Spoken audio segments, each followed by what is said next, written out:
हमारे साथ पाइपर सरिका के फाउंडर और फंड मैनेजर अभय अग्रवाल जुड़े हैं। अभय जी, गुड आफ्टरनून। बताइए, क्या मार्केट में इस समय अब हर डिप को बाय किया जाए? क्या ये मार्केट अब स्ट्रेंथ दिखा रही है? क्या ये मार्केट तैयार है ऑल टाइम हाई की तरफ जाने के लिए? गुड आफ्टरनून अनुज। अ, जो मैं नोटिस कर रहा हूँ, पिछली बार भी बात करी थी हमने कि मार्केट में इस समय फंडामेंटली और टेक्निकली दोनों तरीके से काफी स्ट्रेंथ है। फंडामेंटली जो मैनेजमेंट कमेंट्री रही, पिछले क्वार्टर के रिजल्ट्स रहे, जिस तरह से ये क्वार्टर जा रहा है, both domestic consumption largely pockets में वीकनेस होगी, बट ओवरऑल मैं कहूंगा बेटर देन लास्ट क्वार्टर है। अ, और रॉ मटेरियल प्राइस इन्फ्लेशन नहीं है, तो मार्जिन्स भी प्रोटेक्टेड हैं। डोमेस्टिक कंजम्पशन अच्छी है, तो फंडामेंटली एक बहुत बड़ी ये सिचुएशन बन रही है कि जो करंट क्वार्टर के रिजल्ट्स आएंगे वो उम्मीद से बेहतर होंगे ओवरऑल। और जिस तरह हमने देखा टुवर्ड्स द फैग एंड के जो रिजल्ट्स आए थे पिछले क्वार्टर में, काफी अपग्रेड्स थे, तो मुझे लगता है कि वो एक सिलसिला बनेगा। दूसरी तरफ इंटरेस्ट रेट्स कम हो रहे हैं, लिक्विडिटी भरपूर है अभी सिस्टम में और बढ़ रही है। तो हर तरह से देखें, मैक्रो में जो रिसीवेबल्स है, जो रिसीट्स हैं गवर्नमेंट की, गवर्नमेंट के फाइनेंसेस इन ऑर्डर हैं, तो एक बड़ा ही स्ट्रॉन्ग पोजीशन है फंडामेंटली। और दूसरी तरफ टेक्निकली हम कंटिन्यूअसली क्लोज देख रहे हैं पॉजिटिव एफपीआईज के भी और डीआईआईज के भी। उसमें कोई बड़ा सेल ऑफ नहीं है या इसका कोई खतरा भी नहीं है, क्योंकि अभी भी लोग ढूंढ रहे हैं अपॉर्चुनिटीज इन्वेस्ट करने की। तो मैं मेरा ये मानना है कि फंडामेंटली और टेक्निकली मार्केट काफी स्ट्रांग है। कुछ ऐसे दिन होंगे जहां वॉलेटिलिटी आपको दिखेगी, प्रॉफिट बुकिंग दिखेगी, पर अगर मैं रेस्ट ऑफ द ईयर की बात करूं तो मेरी ये उम्मीद है कि ये मार्केट अगले 6 महीने में डेफिनेटली न्यू हाई बनाएगा। अगले 6 महीने में न्यू हाई लगाएगी ये मार्केट। इसे लीड क्या करेगा अभय जी? और अगर लीड क्या करेगा से मेरा सवाल था कि मैं सेक्टर स्पेसिफिक नहीं हो रहा हूँ, वो हम कुछ देर में बात करेंगे। क्या एफआई के फ्लोज भी वापस लौटेंगे या उनकी एब्सेंस के बावजूद मार्केट ऑल टाइम हाई लगाएगा? क्या डीआई फ्लोज ही काफ़ी है मार्केट को ऑल टाइम हाई तक ले जाने के लिए? जी अनुज, जिस तरह से फॉरेन इन्वेस्टर्स के साथ डिस्कशंस हैं, और अभी मैं जा रहा हूं अगले हफ्ते यूके 2 हफ्ते के लिए, और वहां पे फिर मुलाकात होगी ऐसे इन्वेस्टर्स के साथ जो अ, अ, 10-15 साल के व्यू के साथ किसी मार्केट में इन्वेस्ट करते हैं, शॉर्ट टर्म ट्रेडर्स नहीं है। और काफी इंटरेस्ट है उसमें उनके लिए, उनके मन में इंडिया के लिए एलोकेशन बढ़ाने के लिए। तो मुझे लगता है कि जो एफपीआईज का पैसा है, स्पेशली उस तरह के एफपीआईज है जो लॉन्ग टर्म इन्वेस्टर्स हैं, वॉलेटिलिटी से घबराते नहीं है, उनका पैसा मुझे पूरी उम्मीद है आएगा। और वो मार्केट टाइम नहीं करते हैं ज्यादा, मतलब उनको इससे फर्क नहीं पड़ता है कि निफ्टी 24,000 पे है, 25,000 पे है, या 22,000 पे है, या 20,000 पे है। अगर उनका एलोकेशन का डिसीजन है, अगर एलोकेट करेंगे तो वो पैसा आता रहेगा। तो मुझे लगता है कि अगले 6 महीने में जैसे हमारी कॉर्पोरेट अर्निंग्स बढ़ती हैं, कमेंट्री इंप्रूव होती है, दूसरे जो देश हैं वो जियोपॉलिटिकल इश्यूज से जूझ रहे हैं, तो उस इन्वायरमेंट में इंडिया में फॉरेन कैपिटल का आना एक बड़ी नेचुरल चीज है। और जस्ट बिकॉज एक हमने पिछले साल सेल ऑफ देखा था, हमको ये नहीं समझना चाहिए कि वो वैसा ही रहेगा, क्योंकि डोमेस्टिक कैपिटल, फॉरेन कैपिटल दोनों अर्निंग्स को, ग्रोथ को चेस कर रही हैं। तो मुझे लगता है कि एफपीआईज के जो फ्लोज हैं वो लीड करेंगे डीआईज के फ्लोज को रेस्ट ऑफ द ईयर। अच्छा भाई जी, नमस्कार। वीरेंद्र बोल रहा हूँ। और जब आपकी यात्रा है, आप उनसे मिलेंगे और पैसा लगाने को मान गए, 10 स्टॉक कौन से होंगे वो जिन पे आप उनका पैसा लगवाएंगे? ये तो मैं उन्हें बताने जा रहा हूँ वीरेंद्र। पर हमें बताइए पहले, क्या दिक्कत की बात है?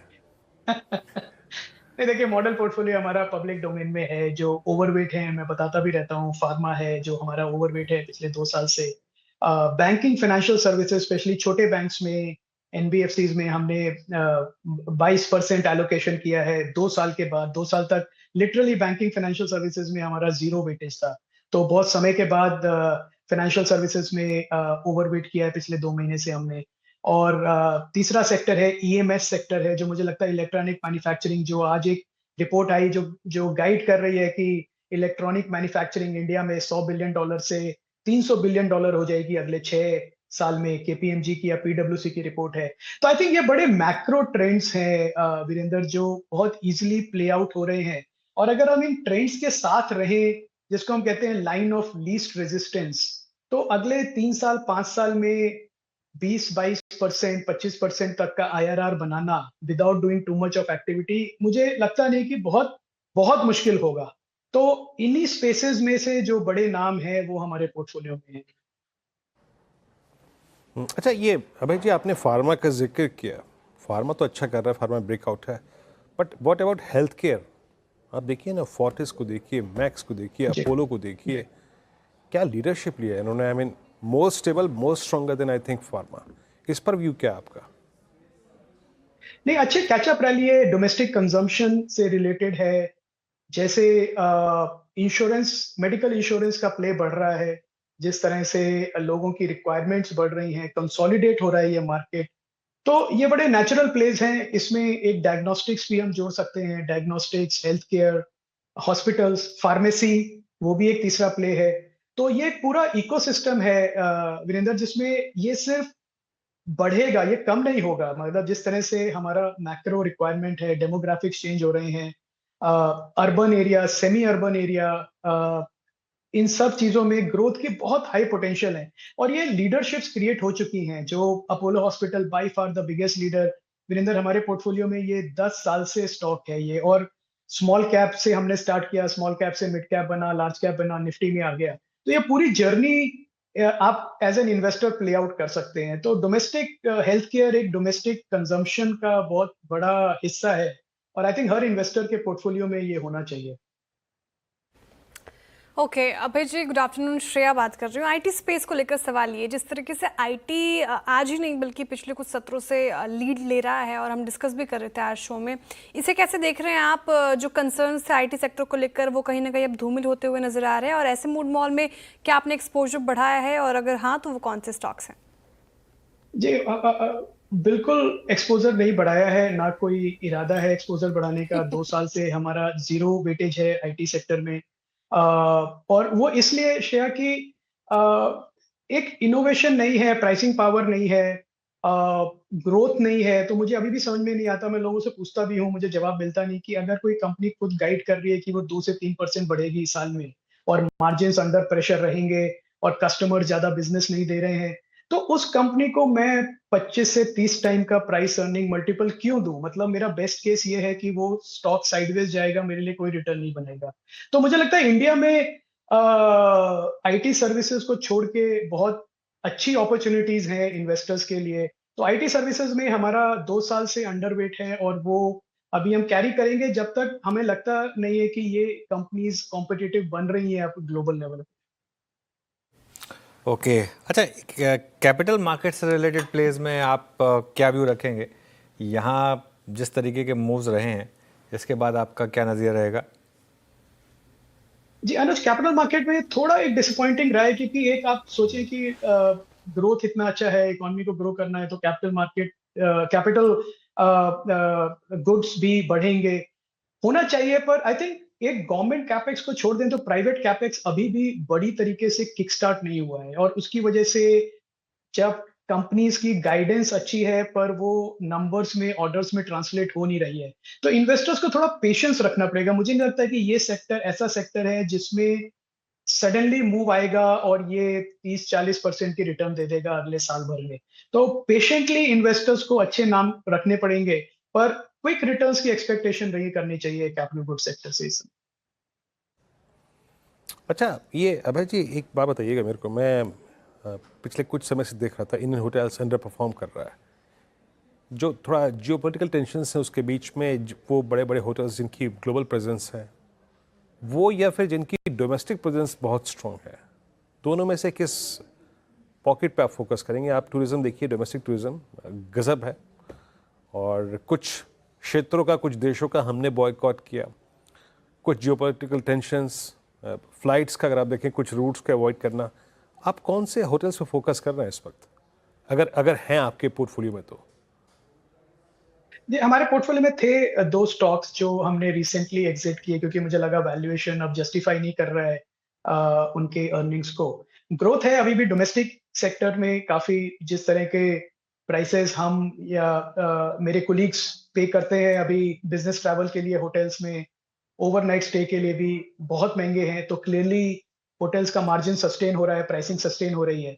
और जिस तरह का समय लगता है डिमांड को फिल करने के लिए सप्लाई को आने में कम से कम भी 4 से 5 साल का समय लगता है। तो ये काफ़ी यूनिक प्रॉपर्टीज़ हैं स्पेशली बिज़नेस ट्रैवल के स्पेस में। तो मुझे लगता है छोटे कुछ जो हैं रिलेटिवली जैसे लेमन ट्री है जो काफ़ी वाइड स्प्रेड प्रेज़ेंस है, मेरा बाय रिकमेंडेशन नहीं है, but a diversified portfolio a, वो अच्छे बेट्स हैं इस समय ट्रैवल के लिए compare to large properties luxury properties जिसमें कि वैल्यूएशंस इस समय बहुत स्ट्रेच्ड हैं वीरेंद्र, ये मतलब एट ग्लोबल लेवल मैंने कभी इस तरह की वैल्यूएशंस नहीं देखी होटल सेक्टर में। तो आई थिंक थोड़ा कॉशियस रहना पड़ेगा पर ये डेफिनिटली ग्रोथ सेक्टर है just driven by demand and supply situation. तो अगले 3-4 साल तक तो टॉप लाइन और मार्जिन का ग्रोथ हमें देखने को मिलेगा। ओके। अभय जी, गोल्ड 1 लाख पार हो चुका है। अब ऐसे में क्या इन्वेस्टमेंट स्ट्रैटेजी को रिविजिट करना ज़रूरी है? क्या अब गोल्ड लोन कंपनीज जैसे कि मुथूट फाइनेंस, मनप्पुरम फाइनेंस पर बेट लगनी चाहिए? साथ ही क्या अब पोर्टफोलियो डाइवर्सिफाई करने का भी वक्त है? ये समय की मांग है। क्या कमोडिटी मिक्स भी पोर्टफोलियो में शामिल होगा? आपकी राय इस पर? ये देखिए ये ना बड़े स्टेडी कमोडिटीज हैं प्रेशियस मेटल्स की अगर आप बात कर रहे हैं दोनों गोल्ड और सिल्वर भी अब थोड़ा कैचअप मूड में आ रहा है। तो एक स्केर्सिटी है जो डिमांड ड्राइव करती है, सप्लाई डिमांड जो है वो ड्राइव करती है। तो जब डिमांड ज्यादा है जो अभी हम देख रहे हैं पिछले साल भर से दुनिया भर में फिजिकल गोल्ड की इतनी डिमांड बढ़ी है कि उसको मीट करने के लिए सप्लाई सस्टेन नहीं कर पा रही है और उसका एक ही नतीजा निकलता है कि प्राइसेस बढ़ते जाते हैं।